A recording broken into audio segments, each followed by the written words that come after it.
നമസ്കാരം പ്രിയപ്പെട്ട അധ്യാപകരെ, കാത്തിരുന്ന HSA ഫിസിക്കൽ സയൻസ് നോട്ടിഫിക്കേഷൻ 8 വർഷങ്ങൾക്ക് ശേഷം വന്നു. അതിൻ്റെ ഒരു സന്തോഷത്തിലാണ്. അതിനുശേഷം എല്ലാവരും അപ്ലൈ ചെയ്യാനായിട്ട് കയറുന്നു. ഈക്വലൻസ് വെച്ച് അപ്ലൈ ചെയ്യാൻ പറ്റാത്തൊരു സാഹചര്യം വരുന്നു, ടെക്നിക്കൽ ഇഷ്യൂസ് വരുന്നു, അങ്ങനെ ഒരുപാട് ചർച്ചകൾ, ഒരുപാട് മെസ്സേജസ് വരുന്നു. പറ്റാവുന്നതിനൊക്കെ മറുപടി കൊടുക്കാൻ ശ്രമിക്കുന്നുണ്ട്. എങ്കിൽ പോലും എല്ലാ ഡൗട്ടുകളൊക്കെ വിലയിരുത്തിക്കൊണ്ട് കുറച്ച് കാര്യങ്ങൾ പറയാനായിട്ടാണ് ഇന്ന് നിങ്ങളുടെ മുമ്പിലേക്ക് ഈ വീഡിയോ ആയിട്ട് വന്നിരിക്കുന്നത്.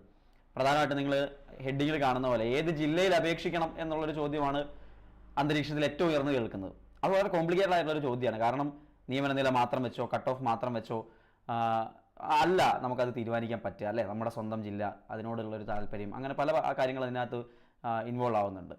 മാത്രമല്ല, ഇപ്പം ഞാൻ നേരത്തെ പറഞ്ഞ പോലെ ടെക്നിക്കൽ ഇഷ്യൂ കാരണം ഒരുപാട് പേർക്ക് അപ്ലൈ ചെയ്യാൻ പറ്റാത്തൊരു സാഹചര്യം നിൽക്കുന്നുണ്ട്. കുറച്ച് പേര് വെയിറ്റ് ചെയ്ത് നിൽക്കുന്നുണ്ട് ഇനി അപ്ലൈ ചെയ്യാൻ.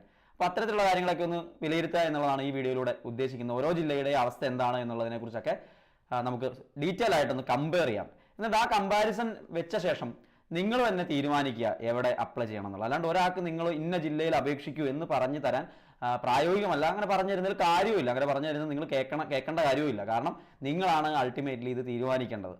പക്ഷേ ഒരു കാര്യം മനസ്സിലാക്കുക, ഈ വരുന്ന ജനുവരി 29-ാം തീയതിക്കുള്ളിൽ നിങ്ങൾ അപ്ലൈ ചെയ്യുന്ന ജില്ലയാണ് പിന്നീട് 1-2 വർഷങ്ങൾക്കപ്പുറവും നിങ്ങൾ എവിടെ പഠിപ്പിക്കണം എന്ന് തീരുമാനിക്കുന്നത് എന്നുള്ളത് ഒരു യാഥാർത്ഥ്യമാണ്. അതുകൊണ്ട് ശ്രദ്ധിച്ച് സൂക്ഷ്മതയോടുകൂടി ആലോചിച്ച ശേഷം മാത്രം തീരുമാനം എടുക്കുക. അങ്ങനെ ആലോചിക്കാൻ നിങ്ങൾക്ക് കുറച്ച് സ്റ്റാറ്റിസ്റ്റിക്സ് കാണിച്ചു തരാം, കുറച്ച് കമ്പാരിസൺസ് കാണിച്ചു തരാം.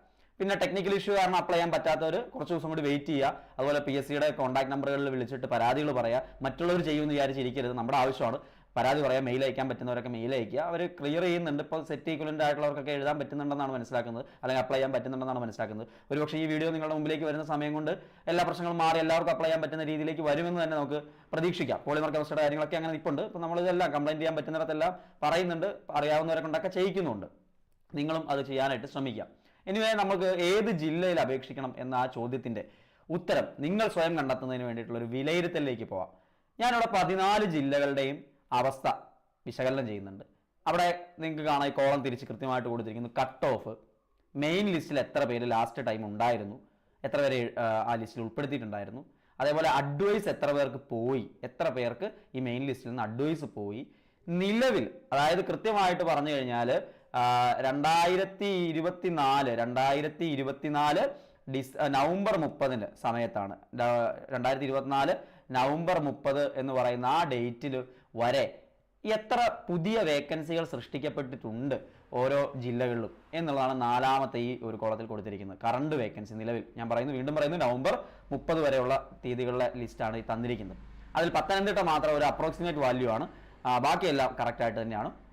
നമുക്ക് വിവരാവകാശ രേഖ വെച്ചിട്ട് കിട്ടിയ വിവരങ്ങളാണ് അവിടെ ഉൾപ്പെടുത്തിയിരിക്കുന്നത്. അപ്പോൾ ഓരോ ജില്ലകളായിട്ട് വിലയിരുത്തുന്ന സമയത്ത് ട്രിവാൻഡ്രത്ത് നോക്കൂ, കട്ട് ഓഫ് 30.33 ആയിരുന്നു.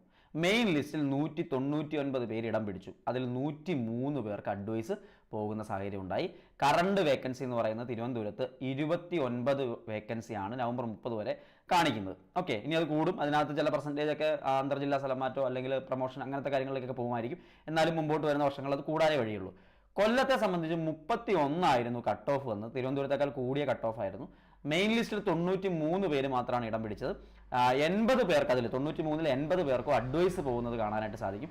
ഓൾമോസ്റ്റ് ഒരുപാട് പേർക്ക് അഡ്വൈസ് പോയതുകൊണ്ട് തന്നെയായിരിക്കും, ഒരുപാട് പേരെ എടുത്തതുകൊണ്ട് തന്നെയാണ് നിലവിൽ അവിടെ കറണ്ട് വേക്കൻസി എന്ന് പറയുന്നത് 4 എണ്ണം മാത്രമേ കാണിക്കുന്നുള്ളൂ. മുമ്പോട്ട് ചിലപ്പോൾ കുറച്ചുകൂടിയൊക്കെ കൂടാനുള്ള സാധ്യതയുണ്ട്. എന്നാൽ പോലും അത്യാവശ്യം വേക്കൻസി അവിടെ ഫില്ലായിട്ടുണ്ട്. അതുകൊണ്ടാണ് അങ്ങനെ കാണിക്കുന്നത്. പത്തനംതിട്ടയെ സംബന്ധിച്ച് 20.67 മാത്രമായിരുന്നു പത്തനംതിട്ടയിലെ കട്ട് ഓഫ് എന്ന് പറയുന്നത്. മെയിൻ ലിസ്റ്റിൽ 97 പേര് ഇടം പിടിച്ചു. അതിൽ 19 പേർക്കാണ് അഡ്വൈസ് പോയത്. ഇപ്പോൾ 4-5-6 വരെയുള്ള വേക്കൻസികളാണ് അൺഒഫീഷ്യലി നമ്മൾ ഒരു കാൽക്കുലേഷൻ നോക്കിയിട്ട് കിട്ടിയത്. 5-6 ആണ്.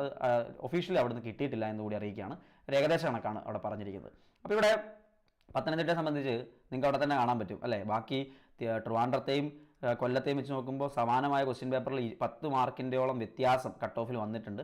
പക്ഷേ അവിടെ വളരെ ഗണ്യമായ രീതിയിൽ അഡ്വൈസ് കുറവാണ് എന്ന് കാണാനായിട്ട് സാധിക്കും. അപ്പോൾ ഈ അഡ്വൈസ് കുറവാണ് എന്നുള്ളത് കൊണ്ട് തന്നെയാണ് സെൻട്രൽ കേരള ജില്ലകളിൽ പലപ്പോഴും ആളുകൾ നെഗറ്റീവ് അടിക്കുന്നതിൻ്റെ ഒരു കാരണം. അതൊരു യാഥാർത്ഥ്യം കൂടിയാണ് കേട്ടോ. ആലപ്പുഴയിലേക്ക് വന്നു കഴിഞ്ഞാൽ അവിടെയും കട്ട് ഓഫ് താരതമ്യേന കുറവാണ്. 23 ഉള്ളൂ കട്ട് ഓഫ്. 102 പേര് മെയിൻ ലിസ്റ്റിൽ ഇടം പിടിച്ചതിൽ നിന്ന് 25 പേർക്കാണ് അഡ്വൈസ് പോയത്. നിലവിൽ ഏതാണ്ട് 7 കറണ്ട് വേക്കൻസീസ് ആണ് നിലവിൽ അവിടെ ഉള്ളത് എന്ന് വിവരാവകാശ രേഖകളിൽ നിന്ന് ലഭ്യമായിട്ടുള്ള വിവരം അതാണ്. ഇനി കോട്ടയത്തിലേക്ക് വന്നു കഴിഞ്ഞാൽ 26.67 ആയിരുന്നു കട്ട് ഓഫ്. 72 പേര് മെയിൻ ലിസ്റ്റിൽ ഇടം പിടിച്ചു. അഡ്വൈസ് 10 പേർക്ക് മാത്രമേ പോയിട്ടുള്ളൂ. ഏറ്റവും കുറവ് പേർക്ക് അഡ്വൈസ് പോയ ഒരു ജില്ല ഏതാണെന്ന് ചോദിച്ചാൽ അത് കോട്ടയമാണ് എന്ന് കാണാനായിട്ട് സാധിക്കും. നിലവിൽ 7 വേക്കൻസീസ്, കഴിഞ്ഞ പ്രാവശ്യം എടുത്തതിൻ്റെ അളവ് കുറവായതുകൊണ്ടായിരിക്കും ഒരു പക്ഷേ 7 വേക്കൻസീസ് ആണ് നിലവിൽ ഉള്ളതായിട്ട് കാണിക്കുന്നത്. ഇനി ഇടുക്കിയെ സംബന്ധിച്ച് നോക്കൂ, 21.67. സെൻട്രൽ കേരളയിലുള്ള കട്ട് ഓഫുകൾ താരതമ്യം എല്ലാ ജില്ലകളിലും കുറവാണെന്ന് കാണാൻ പറ്റും. അവിടെ ഇടുക്കിയിൽ 116 പേരെ എടുത്തു, അതിൽ 30 പേർക്ക് അഡ്വൈസ് പോയി. അപ്പം അത്യാവശ്യം നിയമനം നടന്നിട്ടുണ്ട് ഇടുക്കിയിൽ. അതുകൊണ്ടാണ് ഇപ്പോൾ നിലവിലുള്ള ഒഴിവുകളിൽ ഏറ്റവും കുറവ് ഒഴിവുകൾ കാണിക്കുന്നത് ഇടുക്കിയിലാണ്. അത്യാവശ്യം നിയമനം നടന്നതുകൊണ്ടായിരിക്കും അങ്ങനെ സംഭവിച്ചിരിക്കുന്നത്. 2 വേക്കൻസികൾ മാത്രമാണ് ഇടുക്കിയിൽ ഇപ്പോൾ കാണാനായിട്ട് സാധിക്കും. അപ്പോൾ അതൊരു കുറവായിട്ട്, ഇടുക്കിയുടെ ഒരു കുറവായിട്ട് കാണാൻ പറ്റുന്ന ഒരു കാര്യം അതാണ്. 2 നിലവിലുള്ള എല്ലാ 14 ജില്ലകളിലും കറണ്ട് വേക്കൻസി ഏറ്റവും കുറവ് ഇടുക്കിയിലാണ് എന്നുള്ളത് അവിടെ ശ്രദ്ധിക്കാനായിട്ട് പറ്റും. ബട്ട് ഓഫ് കോഴ്സ് കഴിഞ്ഞ പ്രാവശ്യം അത്യാവശ്യം കുഴപ്പമില്ലാത്ത രീതിയിൽ അഡ്വൈസ് പോയിട്ടുണ്ട്. അതുകൊണ്ട് തന്നെയാണ് ഇത്തവണ കുറയുന്നത്. എറണാകുളത്തേക്ക് വന്നു കഴിഞ്ഞാൽ 29.33 കട്ട് ഓഫ്. 127 പേരെ ലിസ്റ്റിൽ ഉൾപ്പെടുത്തി. അതിൽ 20 പേർക്ക് മാത്രമാണ് അഡ്വൈസ് പോയത്. നിലവിൽ 8 വേക്കൻസി അവിടെ ജനറേറ്റ് ചെയ്യപ്പെട്ടിട്ടുള്ളതായിട്ട് കാണിക്കുന്നുണ്ട്. തൃശ്ശൂരിനെ സംബന്ധിച്ച് കട്ട് ഓഫ് ഉയർന്ന വാല്യൂ ഉണ്ടായിരുന്നു, 31.67. തൃശ്ശൂരും മലപ്പുറവും സമാനമായ കട്ട് ഓഫാണ് വന്നത്. അതിൽ തൃശ്ശൂർ മെയിൻ ലിസ്റ്റിൽ 74 പേര് ഇടം പിടിച്ചു. അഡ്വൈസ് 66 പേർക്കാണ് പോയത്. 13 വേക്കൻസീസ് കറണ്ട്ലി അവിടെ ഉള്ളതായിട്ട് കാണിക്കുന്നുണ്ട്. ഇനി അങ്ങോട്ട് കൂടുന്നതാണ് നമുക്ക് കാണാൻ പറ്റുക. കാരണം പാലക്കാട്ടേക്ക് വരുമ്പോൾ 28 കട്ട് ഓഫിൽ ഉണ്ടായിരുന്ന പാലക്കാട് 210 പേരാണ് മെയിൻ ലിസ്റ്റിൽ ഇടം പിടിച്ചത്. അത്യാവശ്യം ആളുകൾ മെയിൻ ലിസ്റ്റിൽ ഉൾപ്പെടുത്തിയ ഒരു ലിസ്റ്റായിരുന്നു പാലക്കാട്ടേത്. 89 പേരെ അഡ്വൈസ് പോയി. 33 കറണ്ട് വേക്കൻസീസ് അവിടെ കാണിക്കുന്നുണ്ട്. മലപ്പുറം ഓഫ് കോഴ്സ് ഏറ്റവും കൂടുതൽ പേര് എഴുതാൻ പോകുന്ന, ഒരു പക്ഷേ അത് സ്വാഭാവികമായിട്ട് അവിടെ എഴുതും. ഇതിനകത്തൊരു ട്രെൻഡ് വരാൻ ചാൻസ് ഉള്ളത് എല്ലാവരും അവിടെ എഴുതുന്നുണ്ട്, ഞാൻ എഴുതണമെന്നൊക്കെ ചിന്ത, അങ്ങനെ പല സൈക്കോളജി ഇതിനകത്ത് വർക്കൗട്ട് ചെയ്യും. വാട്ട് എവർ ഇറ്റ് ഈസ്, ഏറ്റവും കൂടുതൽ നിയമനം നടക്കാൻ പോകുന്നത് ഒരു സംശയം വേണ്ട മലപ്പുറത്ത് തന്നെയായിരിക്കും. അവിടെ കട്ട് ഓഫ് 31.67 ആണെന്ന് കാണാനായിട്ട് സാധിക്കും. 338 പേരെ മെയിൻ ലിസ്റ്റിൽ ഉൾപ്പെടുത്തി, ഏറ്റവും കൂടുതൽ പേരെ മെയിൻ ലിസ്റ്റിൽ ഉൾപ്പെടുത്തിയ ഒരു ജില്ല കൂടിയാണ് മലപ്പുറം എന്ന് കാണാനായിട്ട് സാധിക്കും. 240 അഡ്വൈസ് ആണ് അവിടെ പോയത്. 338 പേര് ലിസ്റ്റിൽ വന്നതിൽ 240 അഡ്വൈസ് പോയി. ഇപ്പോൾ തന്നെ നിലവിൽ 54 വേക്കൻസീസ് അവിടെ 2024 നവംബർ 30 വരെയുള്ള തീയതികളിൽ 54 വേക്കൻസീസ് മലപ്പുറത്ത് റിപ്പോർട്ട് ചെയ്യപ്പെട്ടിട്ടുണ്ട്. അത് കൂടും, അത് ഇനിയും കൂടും. കാരണം അത്യാവശ്യം ഇയർ കിട്ടും ഈ ലിസ്റ്റിന്. അതുകൊണ്ട് തന്നെ നമുക്ക് ഇനിയും അവിടെ ലിസ്റ്റ് വലുതാവാനുള്ള സാധ്യത കൂടുതലാണ്.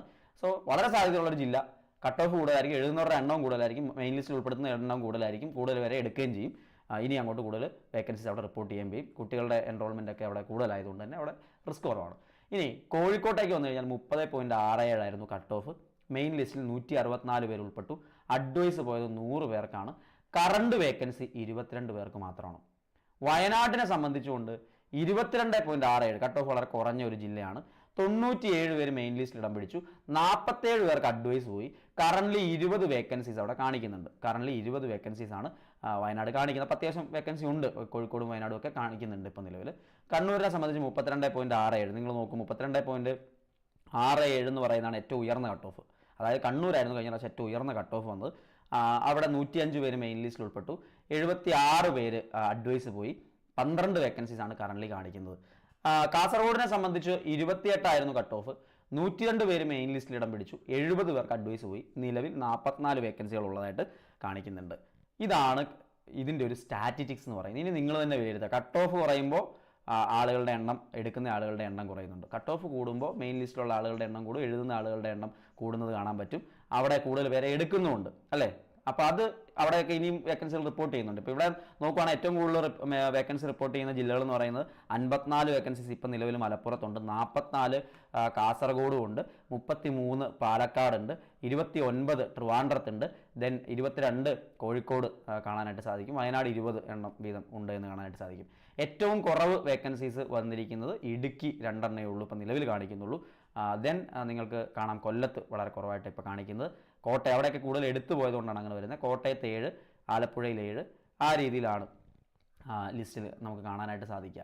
ഇനി നിങ്ങൾ ഇതിനെ സമഗ്രമായിട്ട് സ്വയം ഒന്ന് വിലയിരുത്തുക. നിങ്ങളുടെ സ്വന്തം ജില്ലയിൽ തന്നെ ജോലി ചെയ്യണമെന്നാണോ നിങ്ങളുടെ ആഗ്രഹം? അതോ ദൂര ജില്ലകളിൽ പോയിട്ട് ഇപ്പോൾ കൊല്ലത്തുള്ള ആൾക്ക് കാസർഗോഡ് പോയി ചെയ്യാൻ താല്പര്യമുണ്ടെങ്കിൽ ചെയ്യാം, അതവരുടെ ചോയ്സാണ്. പിന്നെ നമുക്കറിയാം ഇതിൽ ഒരുപാട് കാര്യങ്ങളുണ്ട്.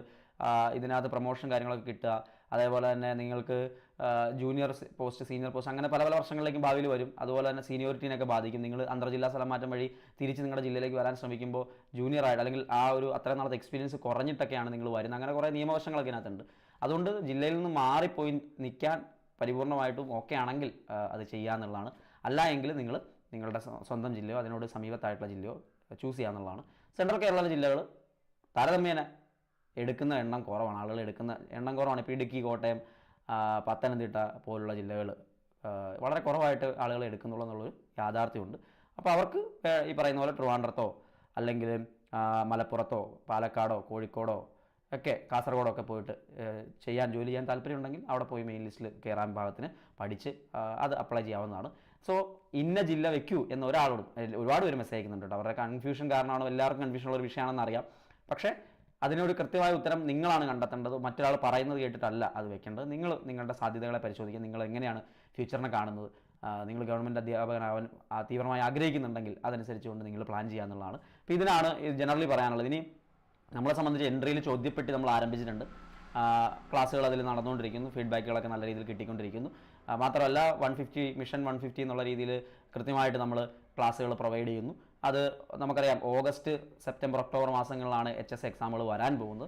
നമുക്ക് മുമ്പിൽ ഒരു 7 മാസത്തോളം ഉണ്ട്. കൃത്യമായിട്ട് ആദ്യം സിലബസിനെ കംപ്ലീറ്റ് ആയിട്ട് തീർത്ത ശേഷം എക്സ്ട്രാ ക്വസ്റ്റ്യൻസും കാര്യങ്ങളെല്ലാം ചെയ്യുന്ന രീതിയിലാണ് എൻട്രി ഈ കോഴ്സിനെ ഡിസൈൻ ചെയ്തിരിക്കുന്നത്. അപ്പോൾ ഈ താഴെ കാണുന്ന നമ്പറിൽ നിങ്ങൾക്ക് HSI HST കോഴ്സുകളെ സംബന്ധിച്ച് കാര്യങ്ങൾ അറിയണമെങ്കിൽ വിളിക്കാം. നിങ്ങൾക്കൊരു മെൻറ്റർ സപ്പോർട്ടോടുകൂടി ഗോൾഡ് ബാച്ച് അവൈലബിൾ ആണ്. റെക്കോർഡർ മാത്രം മതിയെങ്കിൽ അത് അവൈലബിൾ ആണ്. സ്റ്റഡി പ്ലാൻ ഓരോ ദിവസവും ഓരോ സ്റ്റഡി പ്ലാൻ വെച്ചുകൊണ്ടാണ് മുമ്പോട്ട് പോവുക. ലൈവ് ക്ലാസ്സസും ഡെയിലി എക്സാംസും വീക്കെൻഡ് റിവിഷൻ ടെസ്റ്റും സർപ്രൈസ് ടെസ്റ്റുകളും എല്ലാം അതിൻ്റെയൊക്കെ പ്രോഗ്രസ് റിപ്പോർട്ടുകളൊക്കെ ഉണ്ടാവും. അതുപോലെ എക്സാം വരെ വാലിഡിറ്റി ഉണ്ട് എന്നുള്ളത് നേരത്തെ നമ്മൾ പറഞ്ഞിട്ടുള്ളതാണ്. റിവിഷൻ ക്ലാസ്സുകളും എക്സ്ട്രാ നോട്ട്സും weekly special NCERT based model question ഡിസ്കഷൻസും ചോദ്യപ്പെട്ടിയിലെ ക്വസ്റ്റ്യൻസ് എല്ലാം നിങ്ങൾക്ക് ആക്സസ് ചെയ്യാൻ പറ്റും എൻട്രിയിൽ ഈ ഒരു കോഴ്സ് എടുത്തു കഴിഞ്ഞാൽ. എല്ലാ ഒറ്റ കോഴ്സ് നിങ്ങൾക്ക് ലഭിക്കുന്ന രീതിയിൽ ഒരു സ്പെഷ്യൽ ബാച്ച് നമ്മൾ ആരംഭിച്ചിട്ടുണ്ട് ഓൾറെഡി. രണ്ടാമത്തെ ബാച്ച് ഇപ്പോൾ ജനുവരി 10 ആരംഭിക്കാൻ പോവാണ്. അഡ്മിഷൻ ക്ലോസ് ചെയ്യാൻ പോകുന്ന സ്പെഷ്യൽ ബാച്ച്. താല്പര്യമുള്ളവർക്ക് ജോയിൻ ചെയ്യാം. നല്ല രീതിയിൽ ഏറ്റവും മികച്ച രീതിയിലുള്ള പ്രിപ്പറേഷനാണ്, 1ാം റാങ്കിലേക്ക് എത്തിക്കാൻ പാകത്തിനുള്ള പ്രിപ്പറേഷനാണ് എൻട്രിയിൽ നടന്നുകൊണ്ടിരിക്കുന്നത്. നിങ്ങൾക്ക് 1ാം റാങ്ക് തന്നെ ലക്ഷ്യം വെച്ച് നിങ്ങൾ പഠിക്കുക എന്നുള്ളതാണ്. ലിസ്റ്റിൽ അറ്റത്ത് പോയി നിന്നാൽ നമ്മളെപ്പോഴും ടെൻഷൻ അടിച്ച് ഇങ്ങനെ നിൽക്കണം. അതിൻ്റെ ആവശ്യമില്ല. ടോപ്പ് റാങ്കിലേക്ക് എയിം ചെയ്ത് പഠിക്കുക എന്നുള്ളതാണ്. അതിന് നിങ്ങൾക്ക് ഫുൾ സപ്പോർട്ടായിട്ട് എൻട്രി ഉണ്ടാവും. ഏത് ജില്ലയിൽ എന്നുള്ളത് നിങ്ങൾ തീരുമാനിക്കുക. ഏറ്റവും മികച്ച രീതിയിൽ ഈ പറയുന്ന ജനുവരി 29 മുമ്പ് ആ ഡിസിഷൻ എടുത്ത് ജനുവരി 29 വരെ നിങ്ങൾ വെയിറ്റ് ചെയ്യരുത്. അതിന് മുമ്പൊക്കെ ആയിട്ട് ഒരു 3-4 ദിവസം മുമ്പെങ്കിലും അപ്ലൈ ചെയ്ത് ഫിനിഷ് ചെയ്ത് വെക്കാനായിട്ട് ശ്രമിക്കുക. കൺഫ്യൂഷൻസ് എല്ലാവർക്കും ഉള്ളതാണെന്ന് മനസ്സിലാക്കുക. എന്നിട്ട് ഒരു വിട്ടുവീഴ്ചയില്ലാതെ ഏറ്റവും എഫക്റ്റീവായിട്ട് പഠിക്കാനായിട്ട് ശ്രമിക്കുക. മികച്ച രീതിയിൽ നിങ്ങൾക്ക് അതിന് സാധ്യമാകും എന്ന കാര്യത്തിൽ സംശയമൊന്നുമില്ല. സോ എൻട്രി നിങ്ങൾക്കൊപ്പം ഉണ്ടാവും. കൂടുതൽ വിവരങ്ങൾക്ക് താഴെ കാണുന്ന നമ്പറിൽ കോൺടാക്ട് ചെയ്യുക. എല്ലാവർക്കും വിജയാശംസകൾ നേരുന്നു. നന്ദി. വീണ്ടും പുതിയ അപ്ഡേഷൻസുമായിട്ട് കാണാം. Thank you.